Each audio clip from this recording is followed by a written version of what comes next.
दोस्तों नमस्कार। अब से कुछ देर पहले सीएम सुखविंदर सिंह सुक्खू का भाषण सुन रहा था। देहरा में अपनी पत्नी के पक्ष में प्रचार कर रहे हैं और विक्रमादित्य भी वहां थे, साथ में डॉक्टर राजेश वहां पर थे। दोनों, ये मेरा नजरिया है इसलिए मुझे लगा जो दिमाग में आया आप लोगों से शेयर करना चाहिए। सीएम सुक्खू जो भाषण दे रहे थे और जो दो नेता उनके अगल बगल बैठे थे, ये चुनाव उनके भविष्य का चुनाव भी है, उन जैसे कार्यकर्ताओं के भविष्य का चुनाव भी है। देहरा का चुनाव खासकर मैं कह रहा हूं। सीएम सुक्खू ने देहरा में जनसभा को संबोधित करते हुए वो कह रहे थे कि ये जो चुनाव हो रहे हैं ये आखिर क्यों हो रहे हैं, क्यों होशियार सिंह ने इस्तीफा दिया, और जब इस्तीफा दिया तो क्या आप लोगों से पूछा? तो वहां पर मौजूद कांग्रेस के कार्यकर्ताओं ने कहा हमसे नहीं पूछा। सवाल ये है कि क्या सीएम सुक्खू ने अपनी पत्नी को जब टिकट मिला या उन्होंने चुनाव लड़वाना था, क्या उन्होंने पूछा देहरा की जनता से?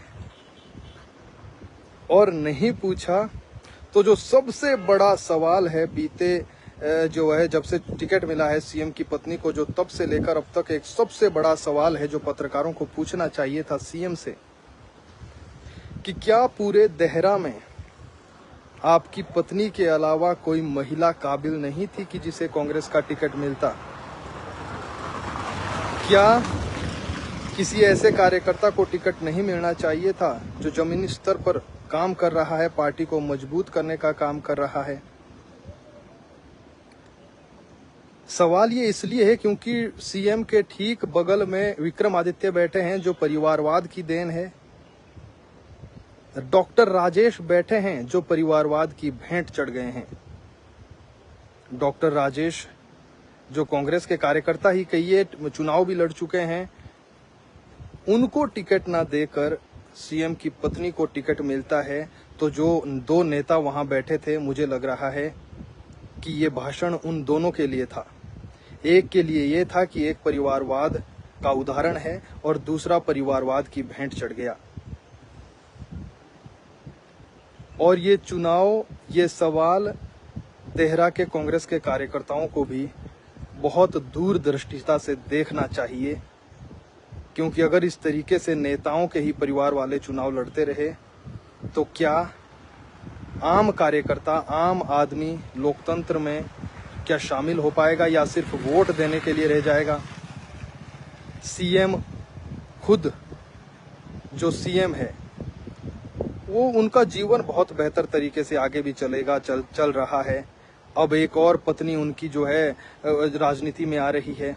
तो क्या जो युवा अपना भविष्य देखते हैं, चुनाव राजनीति में अपना भविष्य देखते हैं, क्या वो लोग इस तरीके से आगे आ पाएंगे? छात्र राजनीति पहले ही बंद है। छात्र राजनीति से कई युवा राजनीति में आ रहे थे और युवाओं के आने से जिस राजनीति की हम कल्पना कर रहे हैं कि अच्छी सोच वाले, युवा सोच वाले लोग आगे बढ़े, क्योंकि लोकतंत्र की यही खूबसूरती है। लेकिन इस तरीके से एक ही परिवार के लोग जब राजनीति में जाएंगे, राजनीति करेंगे और जीतेंगे, वह जाहिर सी बात है जीतेंगे, क्यों नहीं जीतेंगे? फिर आम आदमी तो कभी, आम कार्यकर्ता कभी आगे आ ही नहीं पाएगा, क्योंकि राजनीति में पैसे का बोलबाला, और आपकी राजनीति में आपके परिवार से कोई अगर है फिर तो वही रह जाएंगे। तो कहने का मतलब ये था कि अभी जब मैं सीएम का भाषण सुन रहा था, वो कह रहे थे कि होशियार सिंह ने क्या आपसे पूछा या निर्दलियों ने क्या आपसे पूछा कि हम इस्तीफा दे रहे हैं? तो क्या आपने नहीं सोचा कि हमारे कार्यकर्ताओं को भी मौका मिलना चाहिए? क्यों ना किसी आम कार्यकर्ता को टिकट मिलता। और अभी जो है सीएम के जो आप मुख्यमंत्री कांग्रेस के हैं और सरकार है कांग्रेस की, तो कोई आम कार्यकर्ता इसी बहाने जीत कर राजनीति में एंटर हो जाता और एक बेहतरीन संदेश जाता। लेकिन दिक्कत यह है कि आज की तारीख में कार्यकर्ता अपने नेताओं को भगवान मान चुके हैं। डॉक्टर राजेश देखिए कितना दुख उन्हें हुआ जब उन्हें टिकट नहीं मिला, काफी देर तक रोए, उन्होंने क्या क्या किया, कैसा क्या माहौल वहां पर बना, और अंत में क्या हुआ, उनसे मुलाकात होती है, उनको बिठा दिया जाता है। ये डॉक्टर राजेश की बात नहीं है, कोई भी कार्यकर्ता होता, अगर उसकी इच्छा होती चुनाव लड़ने की तो वो चुनाव नहीं लड़ पाता और नहीं लड़ पा रहा है। तो सवाल सिर्फ मैं इतना है, मैं ये नहीं कह रहा हूँ कि बीजेपी यहाँ सही है, आपने 2 दिन बचे हैं, किसको वोट करना है, किसने को नहीं करना है, ये तो आप लोग तय करेंगे। लेकिन सवाल ये जरूर है कि ये चुनाव, देहरा का चुनाव, कई लोगों का भविष्य तय करेगा और कई लोगों को राजनीति से बाहर कर देगा।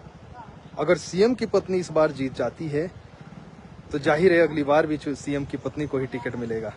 फिर इसी तरीके से 10-15 साल तक एक ही परिवार राज करेगा और आम कार्यकर्ता तब तक नारे लगाकर थक गया होगा और सिर्फ नारे लगाने तक सीमित रह जाएगा।